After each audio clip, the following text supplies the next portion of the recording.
Muy bien. La lección del día jueves nos presenta un tema que es realmente una amenaza de muerte. La mayor parte de la gente no piensa en la muerte cuando cae en pecado. Pero en realidad, como dijo el apóstol, la paga del pecado es muerte.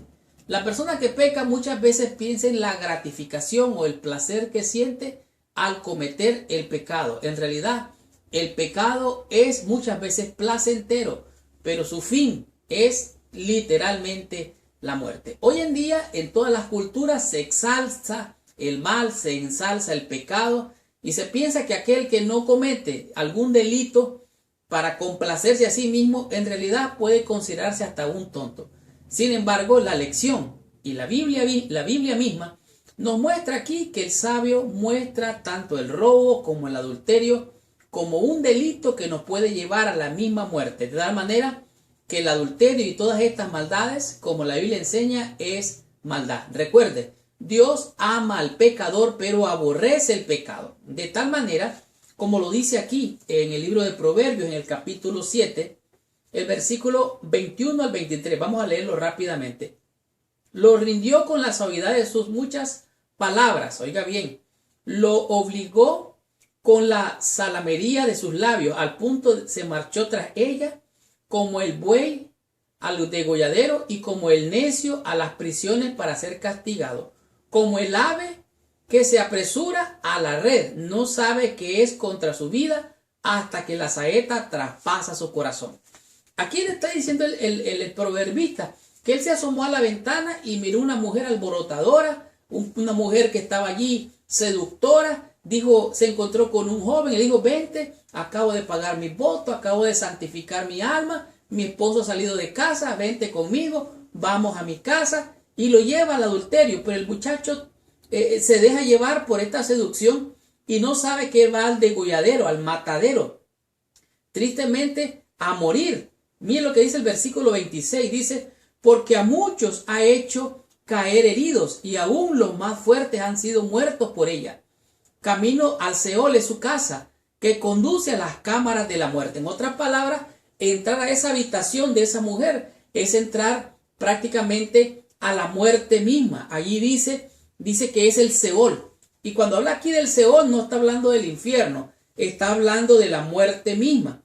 De tal manera que aquí este joven es descrito que se va tras ella porque ha perdido su personalidad, su mentalidad se ha distorsionado, ha perdido conciencia. Por eso el hijo pródigo vuelve en sí, porque había perdido la noción de lo que le rodeaba y rinde su voluntad, no piensa más y es arrastrado por el mal, como el buey al matadero, como el ave hacia la red. Ninguno de estos se da cuenta que su vida está amenazada. Por eso esto es morir antes de morir, porque el que comete pecado dice va a morir, la paga del pecado es muerte. De tal manera que es posible que una mujer aquí descrita sea más que una ramera, es una adúltera. Son valores opuestos a la sabiduría. Esto es pura muerte. Esta mujer no solo hiere, sino que mata. De tal manera que lleva al infierno mismo, no el infierno literal, sino a la muerte misma, lo cual significa al Seol, al sepulcro, que se designa aquí a un lugar donde se encuentran ahora los muertos en el sepulcro. De tal manera que la amenaza de muerte es real. Tu muerte espiritual, mi muerte espiritual puede estar condicionada a una situación como esta. Leo literalmente. Al fin el pecado, ya sea adulterio u otro, conduce a la aniquilación, el opuesto a la vida eterna que Dios anhela que todos tengamos.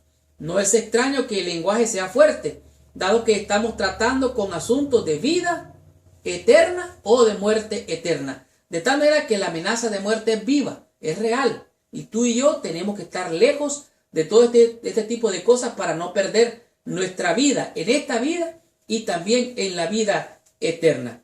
Recuerden lo que dice la Biblia. Torre fuerte es el nombre de Jehová. A él correrá el justo y él lo protegerá. Si hay amenaza de muerte hacia ti, si hay amenaza de muerte hacia mí, yo debo de huir a la tentación, debo resistir el pecado, acercarme a Dios para que el engañoso mentiroso, ladrón, diablo condenado, no te haga caer y no me haga caer, sino que tengamos vida, vida en abundancia para resistir la tentación. Terminemos con esta lección, estudiemos la conclusión de la lección de esta semana y recibamos total bendición con la lección de esta semana.